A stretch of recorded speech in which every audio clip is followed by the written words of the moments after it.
All right. Welcome in, everybody. It is Tuesday, so that means calling the shots, coming at you live for the NBA Best Bets tonight. We only got a 4-game slate, but we got plenty of value, action, and thoughts to give you on what's been going on since the start of the season. But we got already the drama, action. We got 3 starters out for the Pels. We have plenty of things to get into on today's episode, all powered and sponsored by Daily Bread Media. That's where we're live on YouTube. Jump over there if you want to be featured in today's chat. Drop your best bets. Give us your looks. Let us know we're wrong. And then if you're catching us on Twitter, hop over to YouTube. Twitter and StreamYard still hate each other, so we can't feature your comments from Twitter, but we still appreciate everyone tapped in there. And you already know, we'll bring in some guests to drop their best bets. We only got 2 of them today, but still plenty of action out there. Prop, how you feeling? All good, bro. Looking to keep it going, man. Keep making some money. It's been NBA season been great thus far. Looking to keep it going, bro. Sosa, what are you looking at? Bro, do you hear my dog? Like she's acting like she's never had water in her life. What the fuck? Sorry, my bad. I don't know. I don't know what a thirsty dog means, but we know we like the hungry dogs on Daily Bread. Like, is this a sign? Is this a sign? I don't know, man. She was just going ham.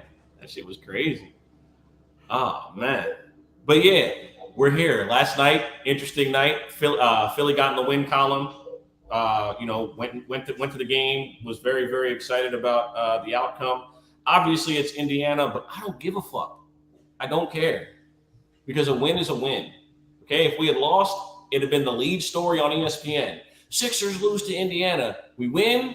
All you hear now is that's what they were supposed to do. I'm okay with that. I can live with that. It's all right. I'm totally fine with that. You feel me? What I can't live with is just weird shit going down in the league. Like the Celtics getting dominated by the Bulls in the second half. Like, what the fuck was that? You know, I'm over here giving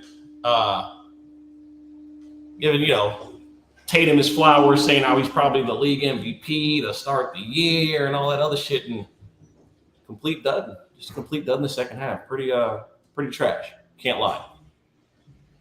And plenty of more thoughts. There might be a roast on a certain type of dog mascot in the NBA coming up later in the show, but we just saw another analyst tap in with us, so it looks like we got 3 of them dropping. Prop, is Dame back?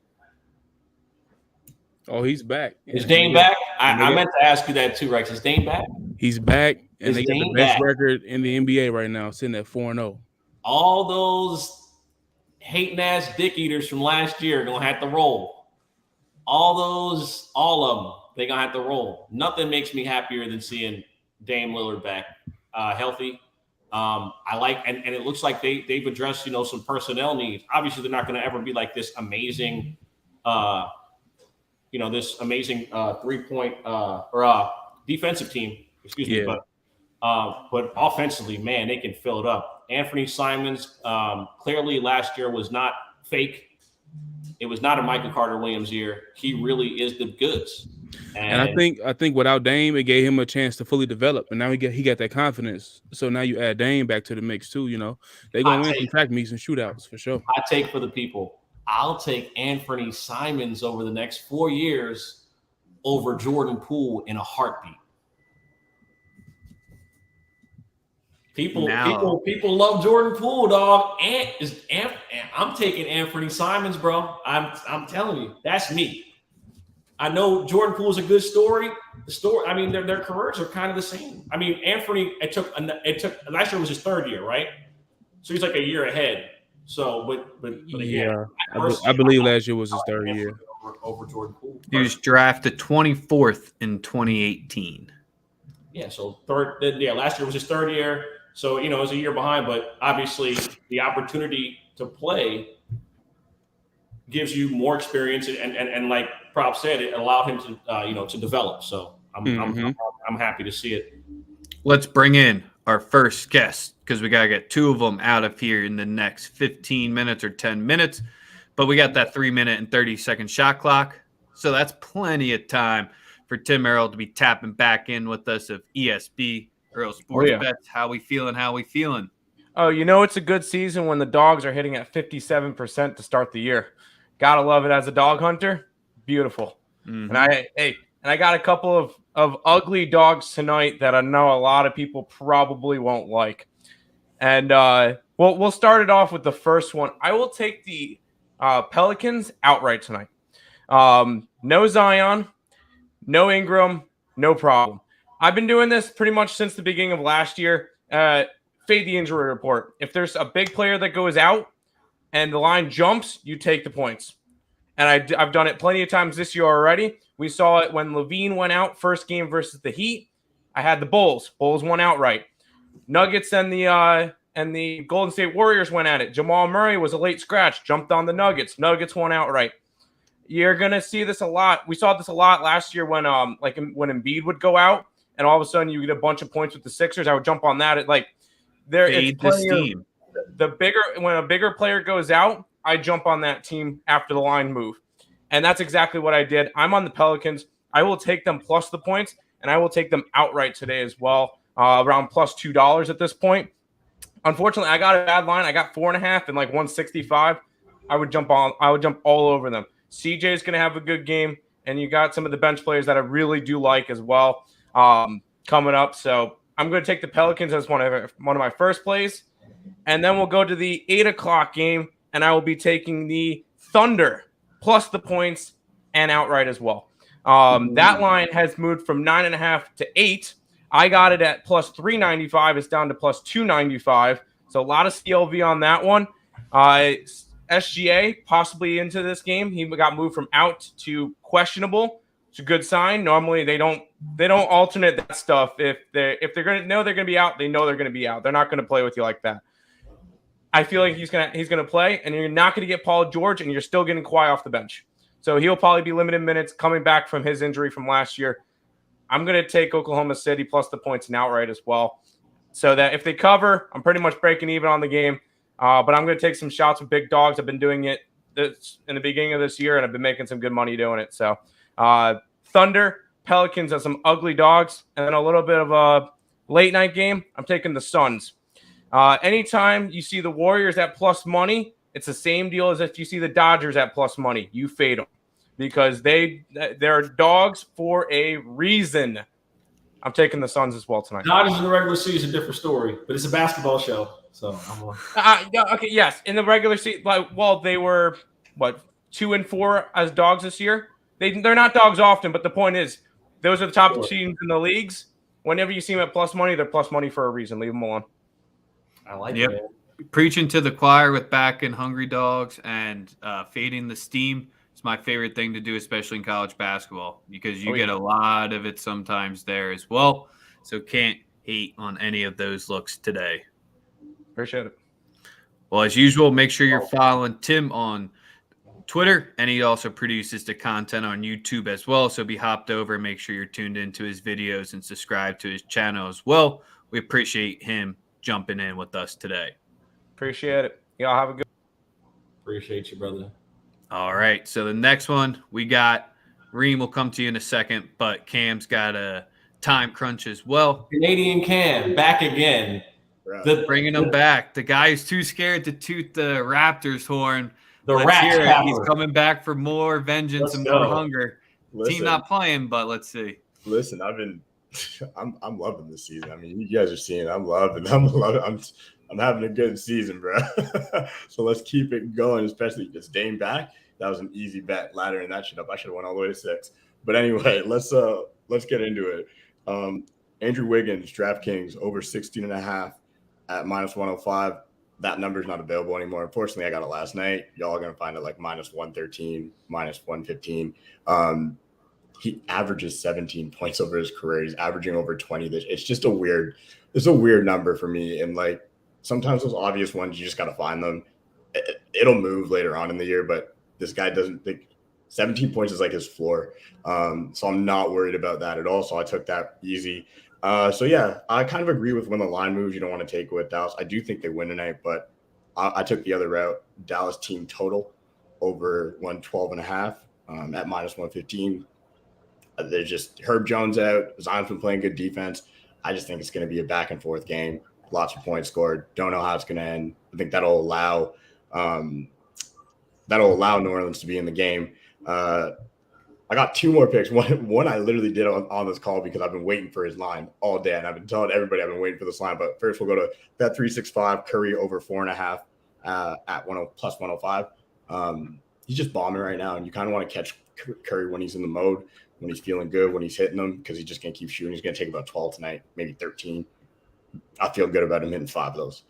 Whether they win or lose, that's neither here nor there, but he's going to hit 5 of those if he's taking 12. Just on the percentages alone. Now, what I just played, and I've been waiting for this man's lines all day, and I will probably ladder it up and post later, but Trey Murphy, people, if you don't know about him, they took forever to get his lines out because this guy's lines was set at like 7.5 and shit like that. I've just been mindful. I've been playing that on my own, just having fun with it because the kid's killing it. He's averaging like 13 points this year. Now, you remove Zion, you remove Brandon Ingram, where's all the usage going to go? It's not just going to be CJ and JV, and JV's not a high usage guy. Trey Murphy's going to bomb tonight, so I took him at 14 points, 2 threes on FanDuel at minus 103. But I promise you will see a ladder from me later on his threes. His threes are set at like 3 for like plus 114. I'm going to find the best place to do it, and I'll probably post that. The shots are going to go his way. There's 3 players are out. This kid's already been putting up 13 points, hitting 3 threes a game. It's just, this is one of those spots you want to get on when it comes to making that money quick time on a ladder. And they're going to I just love Trey Murphy too. I got him in fantasy in almost every league and he's killing it. So that's it from me. But yeah, let's keep cashing, man. These ladders, this 3-point, like I'm loving the 3 points early in the season. It's going to shift. I'll have to find some more money later on, but that's where I'm at, everybody. Yeah. Love it, bro. Yep. Perfect storm today for Trey Murphy's threes to finally take forever because the books definitely felt that liability loss. And on top of that, with 3 starters out today, they were just taking their sweet old time when they tried to take away people's cash cow. Let's bring in our next guest, Reem. No shot clock for him because now we just talk about whatever we want after he gives us all his great plays per usual. But then we get the straight roundtable talk time. So how we feeling? Hey, what's good, man? What's good? Appreciate y'all having me on, man. I know I was busy last week, but yeah, I'm back in. Glad you can make it, my guy. Man, I'm not gonna overthink it. I'm on Mavericks 4.5 locked in this morning. I also just took the first half -3. If you look at the Mavericks' first 2 games, man, they dominated the first half. They was up 28 points against the Grizzlies, 19 points against the Phoenix Suns. Those are top 5 playoff teams in the West. This Pelican team that up B.I., Zion, and Herbert Jones. I just don't see him staying in the game. Yeah, Troy Murphy has been all right. He can knock down some shots. Yeah, C.J. McCollum, he been doing his thing, and Val have been doing his thing. But they got the bigs, they got the wing defenders for all that. I don't see the game being close at all. I think the books is a little up and down, changing it from 6 to 5 to 4.5. But I feel it's free money, man. I'm not really scared to bet against a team with C.J. McCollum by himself. Last year, without Brandon Ingram, the Pelicans actually went 6-20 straight up. I'm not scared of that. Like I'm not. Troy Murphy and C.J. McCollum and Valanciunas don't put fear in my heart with a Dallas Mavericks team that could possibly be the number 1 seed in the Western Conference. You got Christian Wood, you got shooters around. Luka's probably the MVP favorite going in, early on in the year, bro. Like, so I think he dominate. I think the little guy, Alvarado, gonna come in and try to pest him in New Orleans. I think he gonna destroy him. They put him on. He's too small. So I like the Mavericks first half -3. Like I said, they covered both spreads. They 2-0 ATS in the first half, winning by an average margin of 24.5 points per game. So like I said, I don't see Troy Murphy having no 25 points to keep the game close. Valanciunas not gonna do it down low because Mavericks gonna hit some threes. Next look, I'm going out west for the Clippers game. No Paul George tonight. I like Reggie Jackson over 3.5 assists. I caught it at -130. I wish I could have got a better line, but the lines continue to climb. I know DraftKings already moved to 4.5. But the last 18 games without Paul George in the lineup, Reggie Jackson has covered this line 16 times. He's had 8 assists in 9 of those 16 games. And 9 of those 18 games, my bad. That's 50%. So if you want, you can sprinkle it on his ladder at 8. I don't think he get 8 with the way they got John Wall and Kawhi in the lineup, but I like the 3.5 and -130. He had a slow start to the season, to be honest. He haven't really been gotten going. And the same with Norman Powell. But it's hard when you got, Kawhi and Paul George come back into the lineup. But without Paul George, it's a spot where I think Reggie Jackson have a good game. I can see him have about 17.6 assists tonight. So it's 12.5 points right now in DraftKings, sitting pretty solid too. If you want to combine his assists and his points together, you can get about 16-5, 17-5, which I think is a great line for him in a bounce back spot when he didn't do nothing last game. So Reggie Jackson, 3.5 assists. Mavericks first half spread. Mavericks full game spread is what I'm on for the night. Yes, sir. Listen, I'm on Reggie. Reggie Jackson is actually my favorite play for tonight. I'm right there with you. I played his threes. I laddered his threes to 3. His usage will be higher. I like the number at 3.5 because you can obviously see the number, like, the price is changing.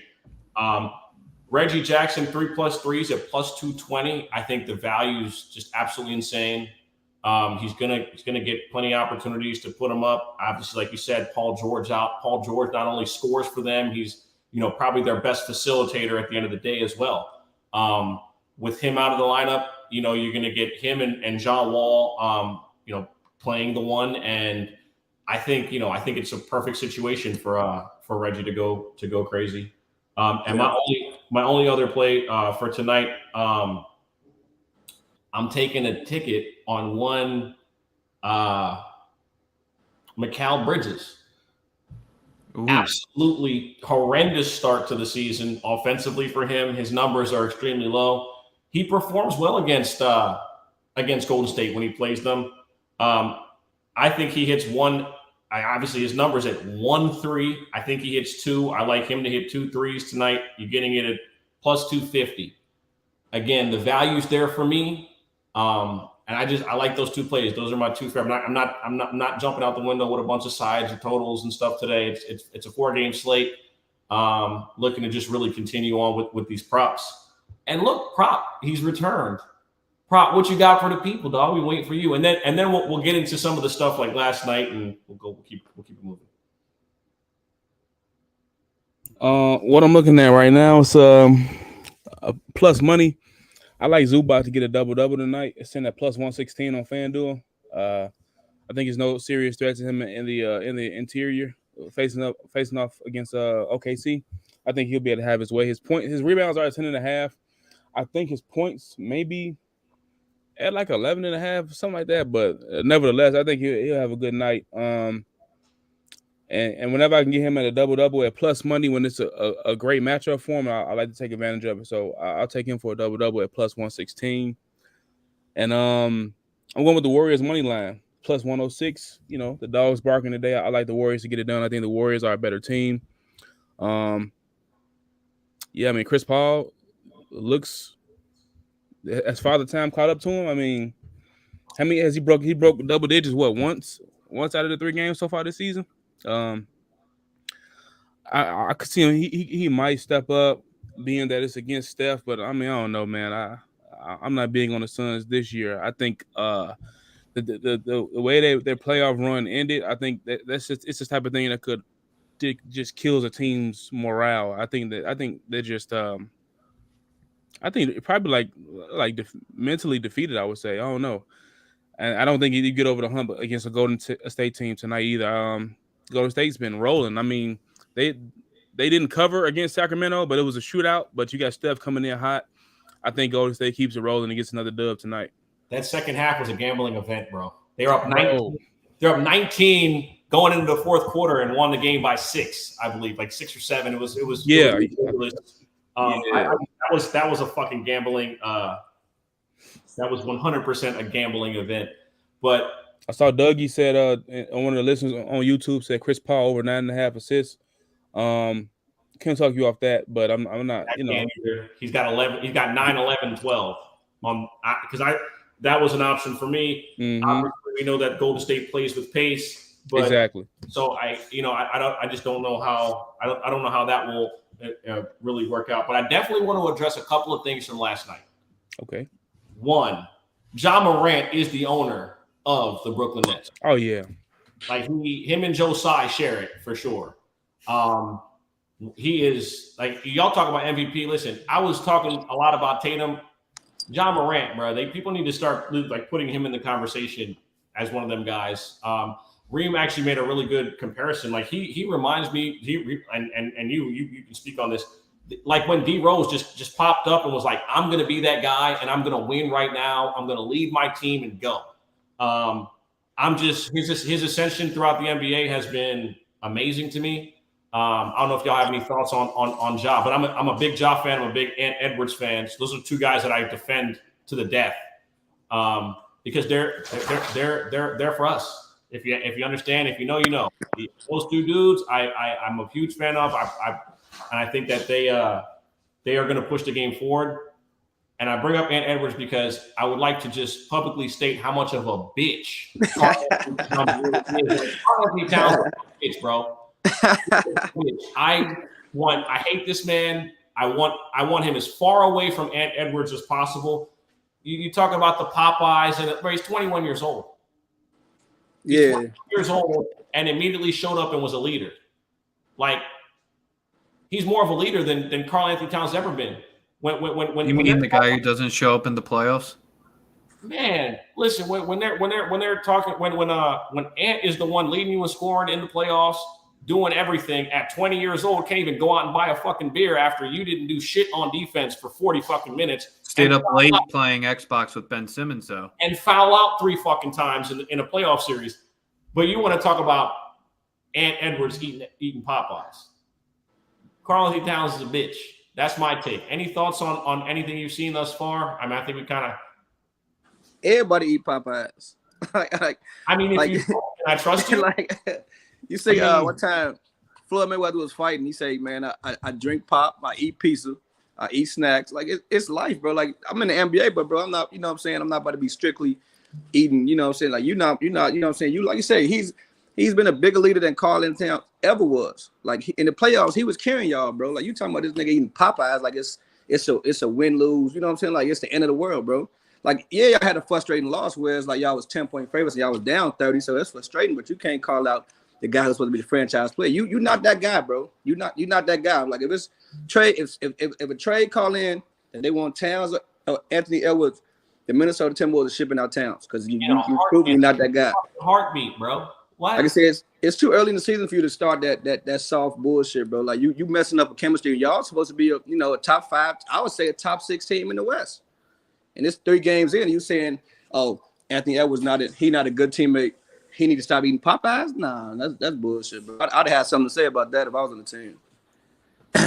I'm glad we're on the same page. I don't think I've seen anyone have anything positive to say about Karl-Anthony Towns, saying that 3 games into the fucking season. Like Ant could easily be like, well, if he could fucking defend a pick and roll, we probably wouldn't get scorched by 30. Yeah. Man, if he could as far as Towns, I don't think I mean what good do you ever say about him as a man or as a leader? When you look at him, he looks like somebody who just forces it. You know what I mean? Just when he, you know how some cats, just when they talk, you be like, man, this dude's a bitch. Like he just give you that vibe, bro. And some people, it's just in them. You know what I mean? So he's definitely a bitch, bro. I think, but that's been clear as day. You think the Rudy Gobert attention in there is like taken away from it because like they were just assuming that those two are going to mesh. And I know 3 games in, you can get pissed and have your struggles already, but to take your frustrations out like that and to flank on Ant or what the hell he's doing, like the game's a game. Like it's 3 games in, dude. Just keep playing ball, and if it keeps going that way, then maybe show some proof to it. Like what advantage or what does he even have 3 games in? Bro, that lineup is trash. Towns and Gobert, man, you got to think of playoff series against Luka when he's seeking for the pick and roll. And Spencer, man, they're scoring that every play. I don't think those guys can last on the floor together in a real matchup, bro. Like the Golden State Warriors, you got Poole, Steph, like those guys who hunting for the screen because they want you to guard them. If Towns on the perimeter, bro, it's barbecue chicken, bro. And you know what's funny is that like I feel like we still have to give it some time because here's my thing. How was one team able to stop Luka last year? They played zone. Yeah. You can play zone when you have point of attack guys like Ant Edwards and McDaniels, right? And I really think that that's where this team's identity will lead them defensively. right? Because you have the guy that can defend the rim. The only problem is that Karl just, when you play man, bro, he literally cannot slide his feet against anyone. Rudy, he'll give you some effort. Like Rudy, at least give you effort, right? He'll like if he gets beat, it's not like super scorched and you have a chance to help. Anybody's first step is getting right past Karl-Anthony Towns. So, and you just gotta hope that J-Mac develops defensively like they expect him to, and that they can mask his inability to play defense. Because bro, Karl-Anthony Towns is horrendous defensively. I've seen bad, but he's one of the worst. Him and Jokic, oh my lord. You talk about searching for the pick and searching for a defender. That's all. They just, as soon as they see Jokic, bro, and we talked about this the other day. Denver's in trouble too. They can't guard a fucking soul. They're in trouble. Everyone was high on them at the beginning of the year. They can't guard anybody. They don't have interchangeable players, and they have guys that can only play offense and don't play a lick of defense. And they have trouble mixing in the guys that can play defense because they can't make shots consistently. Imagine if the bubble never happened. Maybe Denver would have more like regular expectations and maybe, just not really just say like I'm gonna put up 140 every single night and think I'm gonna win. Maybe Denver would have got like a modest contract from Jamal Murray. Maybe they wouldn't have to run him the fucking max. I'm just saying they probably have a couple extra dollars to spend. They gave him a max contract, he blew out his fucking knee, and now he's on MPJ just being. What are thoughts on MPJ? I think the biggest piece of that team. Go ahead. Speaking on what's his name? You just said the bubble max. Jamal Murray. So Ben Simmons got a lot of flack for being clear last season and not playing. Jamal Murray was clear last season and didn't play either, but nobody ever mentioned it. I was looking at it. So for more than half of the year, he was cleared to play, didn't step on the court. So he robbed him then, scared, whatever it was. I've never had an injury like that, whatever. If you got that dog in you, you got it in you. He obviously don't got it in him. You know what I mean? It's just simple as that. So when you look at them long term, do you think they overpaid off of the bubble? Or yeah. Well, it's not just that, right? It's like they paid Murray and they gave MPJ a fucking max too. So like one guy's a max deal off EPL, the other one's never played a full season healthy. And then the one season he showed you some health, you gave him a max deal. So they're betting on a lot of like risk. There's a lot of risk involved with Murray. And then again, like their best player can't guard anyone. That's the problem for me. Murray's not giving you the same effort on defense anymore, right? He wasn't even great defensively before he got hurt. So he can't defend. Bones Highland can't defend. I love Bones, but he can't guard nobody. Aaron Gordon can guard sometimes, inconsistent offensively. He's not a 3-and-D guy. So again, you'd rather live with him shooting 3-pointers all day. Bruce Brown, inconsistent shooting, can play some defense. Kentavious Pope, another bubble warrior. So, I think Murray, if you're talking about max contracts, if you look at it now, it's so much money floating around in the NBA. Everybody's getting a max contract, bro. If you build with a team, like they're giving bench guys max contract, like 6 man, like we're not starting for the next 5 years. Hey, we did what you had to do. We got that amount of money. Max deal.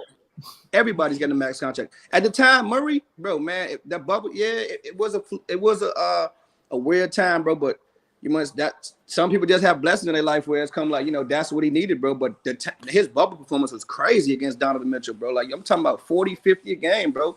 And like I'm saying, he could have gave him some time last year and suiting up to get a little rhythm. But bro, he got a long season, bro. And that I think he can get it going, bro. I think he can get it going. But what he says, like, is he overpaid? I mean, if you look at it, everybody's in the NBA is overpaid currently, bro, because there's so much money going around. But I think he deserved that for that franchise when for what he did in the playoffs for them, bro. Same with Gary Trent. That's he made fair. a career off the bubble. Like it's that, what I'm saying? It's just opportunities that come into your life that you take advantage of, bro. It's like those guys had that. Like, and Gary Trent have 10 years. He have 10 more years in the NBA just because of the bubble. Same with Murray. He's gonna make an All-Star team 3, 4, 5 more times just because of the bubble. Just on the fact what he did in the bubble. So you can't say the bubble, is he overpaid, bro? Because if you want to say overpaid, everybody's overpaid.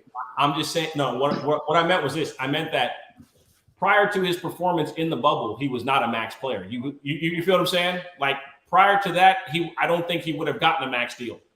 Remember, as soon as after the bubble, that's when he got the deal. Like they were probably going to re-sign him, but I don't think without the bubble, it wouldn't have warranted a max deal. Is all I'm saying. You know what I mean? So you don't feel like that he knew, because like when your contract coming to an end, you'd be like, okay, I got to put on some type of show to earn that max deal. So you don't think he put in that work that summer or whatever it was during that quarantine to like I got to step my game up so I can get this max deal. That might have been the case, but again, remember, it's like they were. It was a very volatile situation. No, they kind of remember they drafted. They kind of got lucky with Porter Jr. Right? Yeah, Porter Jr. was a projected top 3 to 5 pit player until he got hurt in college. So he fell into your lap. So I understand drafting him, right?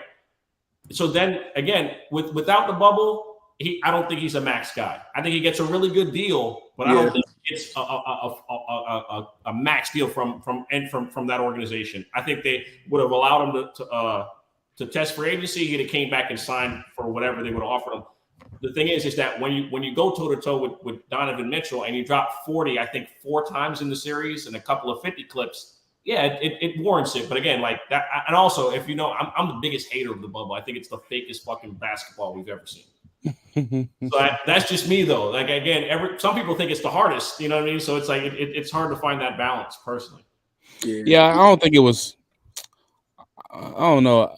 I never judged the bubble any differently than I judge any other season. I look at it, the same. My thing with Murray, I just, I think a lot of times the media creates a storyline for a player, and they run with it. But I think with us being on the platform that we have, that's why I wanted to speak on it. It's just because it was looked at completely differently. Ben Simmons sat out. He was the worst person in the world. Jamal Murray was healthy and didn't go. Nobody mentioned it. Give him a pass into this season. I hate how people get different ends of the stick when it's the same shit, in my opinion. Absolutely. Now, I wasn't talking about him as a player. I was just talking about that instance where we had 2 guys who did the same exact thing. Both were clear to play, right? Huh?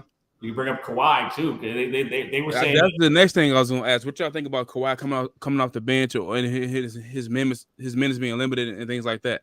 Hey man, listen. I think Kawhi, if you want to know how to win a championship, he's probably the guy to ask. Can't really say shit. A little different. You know what I'm saying? Like he pulled up in Toronto one year and said, "Give me the trophy." Listen, bro. If Kawhi said he wants to play 20 minutes, he's gonna play 20 minutes. I need him in June. So I don't, you know what I mean? So I don't really, you know what I'm saying? That's just me. With Kawhi, it's a completely different story. He's won championships with 2 organizations. If Kawhi says, I'm going to play 20 minutes a game for the first 3 months, you don't really have a say. He's different. Jamal Murray can't say shit, right? Like he's never won a fucking thing. So, but Kawhi can come back whenever he feels like it, bro. Just, you know what I'm saying? It's just how it is. Yeah, bro, listen, it was the hardest basketball ever. I mean, TJ Warren looked like prime Michael Jordan, but I don't know what I'm talking about. No, it's just the Sixers being ass. Yeah. Yeah, Chuck, I agree with you on that too. He said about how I think he said how they say Kawhi's injury prone, but they don't mention Gordon Hayward. It's like they set narratives for people. Gordon Hayward, I mean, it's not much. Gordon Hayward has the greatest agent ever, bro. Do you guys realize this man got 2 max contracts out of 1 All-Star selection, and he's never made an All-NBA team? Wasn't Chandler Parsons pretty close to that too? I think Chandler got like 100 M's, but he got hurt. Like he got hurt and like was fucked up. Really fucked up. Yeah. No, they're just the same player. Just if I've never seen them in the same room together. Just all I'm saying. Gordon Hayward. Hey Reem, I know you a Warriors guy. You got them tonight. I'm on the Warriors tonight. Yeah, I say. Sosa said when you see the Warriors and the Dodgers plus money, you stay away from it. I did not say that.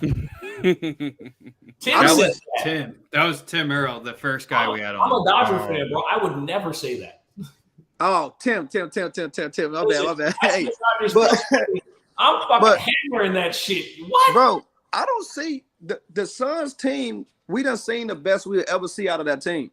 Like they not getting no better. Like they last 2 years was the best they'll ever. That's the peak they'll ever hit with that same roster, bro. Before you hopped on, I was saying I think that playoff run, I think that broke them, bro. Yeah, that's one of them positions where it's like, man, that's it. that's the one that's going. You see, Jay Crowder not. I'm cool. I don't even want to play for y'all no more. Just at the fact, man, it's like want to work out a trade. He's just going to be another guy that ends up in Philly somehow. Hey, he rather not be around those guys. He see when push come to shove, bro. Like D Book, you supposed to be our guy. Chris Paul, is he gonna ever get over the hump, man? Chris Paul not getting no younger, bro. Like Steph Curry, damn what Steph Curry don't know he play against the Suns, bro. But as plus money is for the Warriors tonight, bro. I wouldn't be scared to put I could lose a bet, but I wouldn't be scared to put my money on the Warriors at plus as dogs, and then I lose. It's cool. I lost a bet before, and I'm not scared to lose one again. At plus money, I think it's spot even still. I'm of the opposite notion, bro. Listen, like I said, if they're plus money, I'm probably gonna fuck with them. And also, like, I agree with every sentiment you just shared in regards to the Suns. We've seen the best out of this team. Chris Paul's old as fuck, and he's also cursed. Like every single time, every single time he has a chance to get over the hump, he gets hurt or something bad happens to one of his teammates. So the one thing I am really liking for the Suns this year, which I really think is going to get their offense clicking, you see how much Book's going to the rim and finishing at the rim this season compared to before? Yeah, it's at a much higher rate than, I know it's 3 games, so it's a small sample or data size, but that opens up the offense a shit ton more, in my opinion, if he gets that consistently going. Absolutely. I think, I know we about to cut out, but what y'all think about Christian Wood and how he's fitting in with Dallas? He's looked good the first 2 games. I like him. I like him a lot with that team, but I think Dallas gonna be what Phoenix Suns just was. Like when Luka put Devin Booker out that playoffs last season, he basically telling him like, all right, this is my time to jump over you. Everybody look at you as a superstar. It's my time to overtake you in this step. So I think he feel it's like the same thing what Phoenix did when they made that run to the finals. I think he like Luka like, okay, it's my time now. You had your time at the top. And I feel he overtook him last year in that playoff series. But with Christian Wood and they got defenders like Luka gonna play 35 minutes. That's what I like about him. He coming out every night. He playing 35 minutes no matter what. So I think two quick thoughts on Wood. I respect him the most out of grinding how far he's came from how many 10 days contracts he's gotten. How could you not love him? I mean, he started with us. We cut him. I think almost every team's cut him. The second thing is if you can have a backup center, especially in today's NBA, that isn't dogwood or on defense and can get you 15 and 10, whole different ball game. Because how many times did your playoff team last year when your center came out just get destroyed in the middle, put a trash can in the center, and DeAndre Jordan just foul out in 5 minutes? Absolutely. It's a whole different game changer when you have a backup big that is as versatile and as skilled as Christian is. His development has been beautiful to see. I think the biggest part of his game that has just gotten great is him shooting. He did not shoot at all coming into the league. He's a post big who was skinny. He can shoot now, and that adds just a different element to what you're able to do because with Luka playing in pick and roll, when you can pick and pop as well, it makes it even more difficult to defend Luka Doncic. When the big that's set in the pick can step out and shoot the 3 as well, you've seen it. He made guys like Kleber look like decent NBA players. Like Wood actually has some level of talent, right? Like he's not a superstar like that, they got him at a damn cheap contract, but yeah, I think that Wood is, his shooting has really, really developed. And I think that's the biggest instance the biggest part of what has, allows him to thrive with Luka. Also, Luka's a fucking magician. We know that.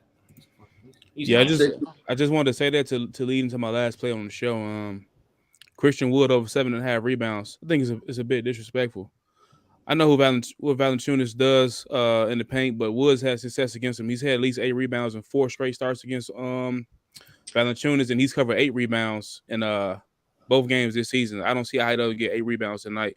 And it's sitting at a minus 108 on FanDuel. So that's going to be a VIP play for me, but I'm going to share it on calling the shots as well. That's what you get for sticking around for 39 minutes. Probably our longest one yet, other than when we introduced every single person and we gave out our preseason and future plays.